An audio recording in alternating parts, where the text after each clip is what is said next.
तुम्हाला एक मेडिकल शास्त्राचा सिद्धांत सांगतो, ही ज्ञानेश्वरी कळण्यासाठी तुम्हाला उपयोग होईल. आपल्या संपूर्ण शरीरामध्ये सगळ्यात जास्त किमती अवयव मानला जातो तो हृदय. आणि बहुधा माणसाचा जो मृत्यू होतो त्याचं मूळ कारण हार्ट अटॅक, हृदय गती बंद पडणं. आता तुम्ही हृदय गती बंद पडणं म्हणजे काय, हृदय चालतं कसं हा महत्वाचा भाग आहे. ज्ञानेश्वरी कशी आहे, शरीर कसं आहे याच्याबद्दल मेडिकल सायन्स सांगतोय तुम्हाला. आणि हृदयाच्या शेजारी, हृदय म्हणजे असं पंप करतं दर मिनिटाला, रक्त शुद्धीकरण ज्याला म्हणतो आपण. आणि ते पंप केले की आपल्या शरीरामध्ये रक्ताचं प्रसारण होतं, घाण रक्त जमा होतं हृदयामध्ये, पंप केलं की ते शुद्ध रक्त होऊन जातं. मिनिटाला 70, 72, 80 वेळा धडकत असेल, इतक्या वेळा ते शुद्ध होतं. तुम्ही झोपला तरी धडकन चालू असते. माझा हात बघा, अशी जे हृदय होतं ना, तर असं करण्यासाठी काहीतरी करंट लागतो. जसं माईकला करंट लागतो, दिव्याला करंट लागतो, तसं जे कातड्याचं हृदय आहे त्याला असं करण्यासाठी कुठेतरी करंट लागतो. आपल्या हृदयाच्या शेजारी गाठ आहेत, नोड्स ज्याला म्हणतो आपण, गाठ आहेत. त्या गाठ चारी बाजूनी बंद आहे. मेडिकल संशोधन करते की तिथून करंट पास होतो आणि त्याला रक्त पुरवठा होत नाही. वैद्यकीय शास्त्र सांगतोय तुम्हाला मी. आणि ती जी नोट्स आहे, ती गाठ आहे, त्या गाठीतून करंट जातो आणि हृदय असं होतं, तो करंट तिथून पास होत राहतो. त्या गाठीमध्ये काय आहे हे आजपर्यंत कुठल्या डॉक्टरला कळलेलं नाही, आजपर्यंत मेडिकल सायन्सला कळलेलं नाही. आणि त्या गाठीमध्ये जो रक्त पुरवठा होतो तो रक्त पुरवठाच नाही, फक्त करंट पास होतो. तो करंट येतो कुठून हे अजून अमेरिका असो नाही तर पृथ्वी असो अजूनपर्यंत कोणाला सापडलेलं नाही. ज्ञानोबा म्हणतात तोच परमात्मा आहे, तोच जीव आहे. तैसा हृदयामध्ये मी रामू. राम म्हणजे ती नोट्स. भाषा बदललेली आहे, शक्ती तीच आहे. हृदयाला चालवणारा जो आहे त्याला तुम्ही गाठ म्हणा, राम म्हणा, एखाद्या देवी देवतेचं नाव द्या, शक्तीचं नाव द्या. ती गाठ जोपर्यंत तुमच्या हृदयामध्ये, आणि तिला कुठूनही रक्त पुरवठा नाही, ती बंद आहे. ती हे मेडिकल सांगतो तुम्हाला, मेडिकल शिकवतो. आणि ती गाठ अशी पंप करते, करंट पुरवते, ती शक्तीचं नाव आहे. शक्ती, देव, ईश्वर बाहेर नाहीये. म्हणून तर तुम्हाला आपण भगवंताच्या दारामध्ये जातो दर्शन करण्याकरता. समोर देव असतो, नमस्कार कसा करतो, डोळे झाकतो आणि मग असं करतो आपण. अरे देव दिसत असताना डोळे बंद का केले? कधी आयुष्यात विचार केलाय तुम्ही या गोष्टीचा? मंदिरात एवढ्या लांब जाताय तुम्ही, देव समोर आहे, हात जोडताय, डोळे बंद करून खाली वागताय तुम्ही. याचा अर्थ समोर दिसणारा माझ्या हृदयात आहेत, ही ऋषी मुनींची शिकवण आहे आपल्याला. बाहेर परमात्मा पाहू नका, समोर दिसणारा परमात्माच खाली मान घालून म्हणजे माझ्या हृदयामध्ये आहेत. तो परमात्मा माझ्यात आहे, म्हणून मी त्याच परमात्म्याला माझ्यात नमस्कार करतो. एवढं सुद्धा आपल्याला हिंदू संस्कृतीमध्ये माहित नाही. नमस्कार का करतो, कोणाची निंदा करावी, कोणाची स्तुती करावी, हा भाग तर फार लांबचा झाला. पण या छोट्या छोट्या गोष्टी आपल्याला माहित नसतात. नमस्कार करण्याची प्रथा काय, म्हणून तिची हृदयामध्ये असणारी करंट पास करणारी गाठ आहे, ती अजून मेडिकलला कळत नाहीये. शास्त्रकार सांगतात तो आत्मा आहे, तो देव आहे, तो परमात्मा आहे. आणि तो जोपर्यंत तुमच्या हृदयाला सपोर्ट करतो, सहकार्य करतो, तोपर्यंत तुम्ही जिवंत आहात. आणि तुम्ही केलेलं पाप पुण्य, तुम्ही केलेलं जीवन आतमधून पाहणारा तो आहे. म्हणून बाहेर कपडे चांगले आहेत, बाहेरची वेशभूषा चांगली आहेत, म्हणून तुम्ही चांगल्या प्रकारचं सुखभोग घ्याल हे कदापि शक्य नाही, शक्यच नाही. झोप येत नाही, तो परमात्मा आहे ना. दिवसभर केलेले पाप पुण्य तुमच्या डोळ्यापुढे फिरायला होत होते. आणि पाप पुण्य याचा अर्थ नीट समजून घ्या. पाप पुण्य म्हणजे वर कोणी चित्रगुप्त बसलेला आहे आणि तो तुमचं खरडत बसलाय असं समजू नका. ते पाप आणि पुण्य एका संस्काराचं नाव आहे, संस्काराचं नाव आहे. मी मागाशी तुम्हाला समजून सांगतो या गोष्टी. तुम्ही केलेलं पाप हे जगाला माहित नसेल, पण बीज रूपात ते संस्कार तुमच्या हृदयामध्ये आहेत.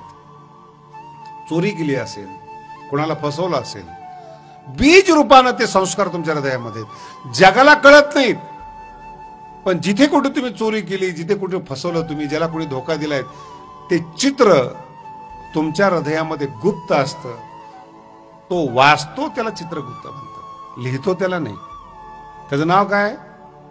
चित्रगुप्त. आणि ते बीज, माझा शब्द नीट ऐका, काही यंत्रणा नाही बरं कुणी यमराज बसलेला आहे तुमचं पाप पुण्य वाचणार आहे मग तुम्हाला फळ देणार, चुकीची कल्पना आहे.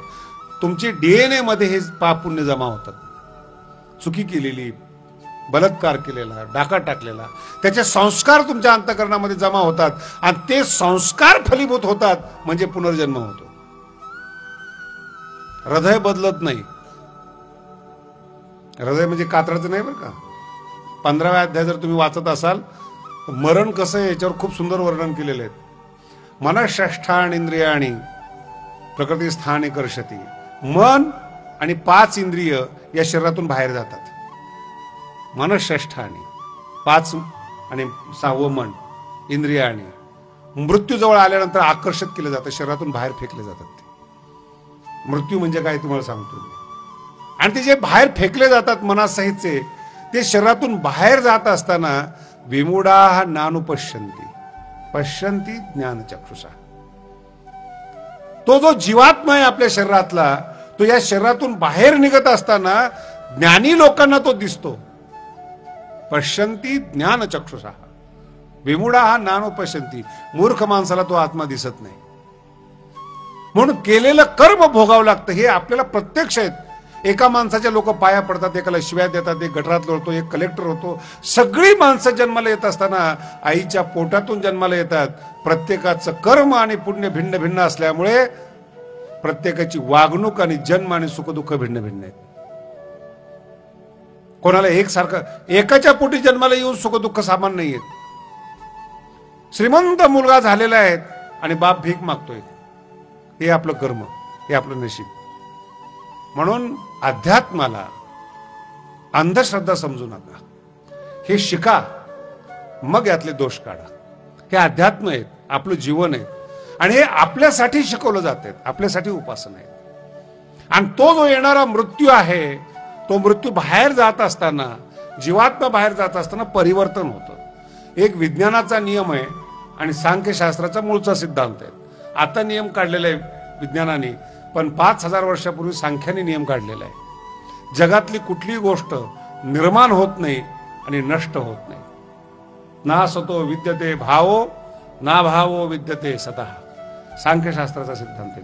नवीन गोष्ट जन्माला येत नाही आणि आलेली गोष्ट नष्ट होत नाही. काही नष्ट होत नाही. काय होतं? परिवर्तन होतं. त्या परिवर्तनाला पुनर्जन्म म्हणतात.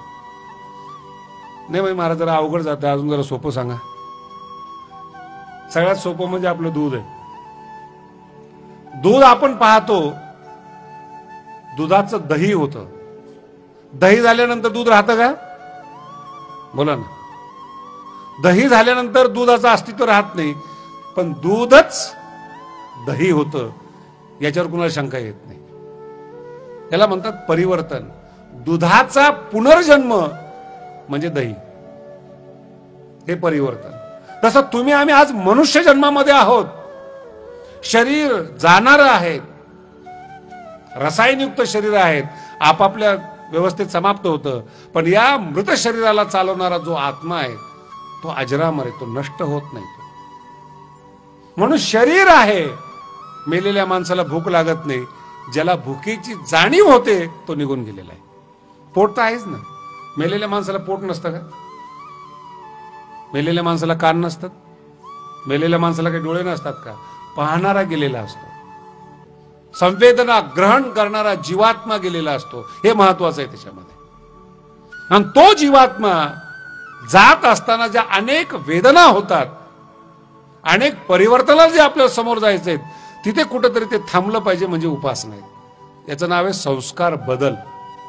संस्कारातली क्षमता वेगळी निर्माण करणं. सतत पापी संस्कार असले, म्हातारा माणूस बघा तुम्ही महाराज कसा दिसतो. वारकरी असेल आणि चांगल्या कर्माने वागलेला असेल, इवन गळ्यात माळ नसेल, पण आयुष्यात पाप न केलेला संसारिक माणूस असेल, तो सुद्धा तेजस्वी दिसतो. कारण की मरत असताना त्याला टेन्शन नसतं की मी पाप केले म्हणून. प्रसन्न चेहरा असतो. काही काही माणसं तुम्ही असे बघितले मेल्यानंतर बसल्यासारखे वाटतात. तुमचे अनुभव असतील. मेल्यानंतर बसल्यासारखे वाटतात, नाही? काही बसलेली माणसं मेल्यासारखे वाटतात. अकराळ विकराळ भयानक. बसलं की मृत्यूची आठवण होते. मेला का काय? जरा हात लावून बघा. हे संस्कार आहेत. तुम्ही जीवन उमलू दिलेलं नाही. द्वेषाने, मत्सराने, क्रोधाने एवढं दाबलंय स्वतःला तुम्ही. ते तुम्ही खिल्ला नाहीत, उमलला नाहीत तुम्ही जीवनामध्ये. स्वतःचा विकास केला नाही, अध्यात्मच जीवनामध्ये आलेलं नाही. न तुम्हाला असं कोणी मिळालं की तुमचा विकास होऊ दिला. एक आई होती तोपर्यंत तुम्ही विकसित झालात, मोठे झालात. बाई आले की विकास थांबला तुमचा.